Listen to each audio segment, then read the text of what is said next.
నెల్లూరులోనూ ఓ మోస్తరు వర్షాలు కురుస్తున్నాయి. తాజా పరిస్థితిని మా ప్రతినిధి సూర్యారావు ప్రత్యక్ష ప్రసారం ద్వారా అందిస్తారు.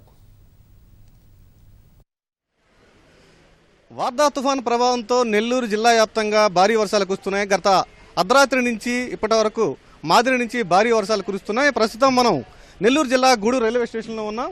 తుఫాను ప్రభావంతో మొత్తం రైలు రాకపోకలను దారి మళ్లించారు, కొన్నింటిని రద్దు చేశారు. నెల్లూరు సూలూరుపేట మధ్య తిరిగే రైలును రద్దు చేశారు ఇవాళ. అలాగే విజయవాడ నుంచి చెన్నై మార్గంలో వచ్చే 3 నవజీవన ఎక్స్ప్రెస్, అలాగే చెన్నై వీక్లీ సెంట్రల్ ఎక్స్ప్రెస్, అలాగే మరో ట్రైన్ను కూడా రేణిగుంట అరక్కోణం మధ్య తిరుపతికి డైవర్ట్ చేశారు. అలాగే ఈ ఉదయం నుంచి కూడా అధికారులు ఎప్పటికప్పుడు ఈ తుఫాను పరిస్థితిని సమీక్షిస్తున్నారు. మంత్రి నారాయణ నెల్లూరులో, కలెక్టర్ ముత్యాలరాజు కూడా నెల్లూరులో ఉండి ఎప్పటికప్పుడు సహాయ పునరావాస చర్యలను సమీక్షిస్తున్నారు. మొత్తం ఈ తుఫాను ప్రభావంతో 11 మండలాల్లో, ఈ 7 మండలాల్లో 120 గ్రామాలు ఎఫెక్ట్ అయ్యే అవకాశం ఉంది. మొత్తం 9,540 మందిని 150 కేంద్రాలకు, సురక్షిత కేంద్రాలు తరలించారు. ప్రస్తుతం ఈ వర్షాలు, చలిగాల తీవ్రత చాలా పెరిగింది.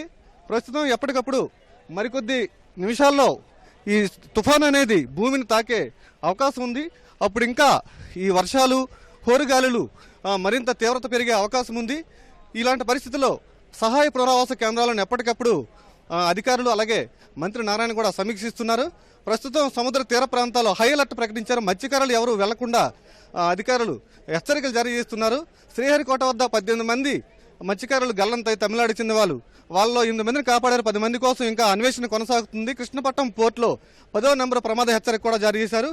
ప్రస్తుతం అధికారులు మొత్తం ఈ సహాయ పునరావాస కార్యక్రమాల్లో బిజీగా ఉన్నారు.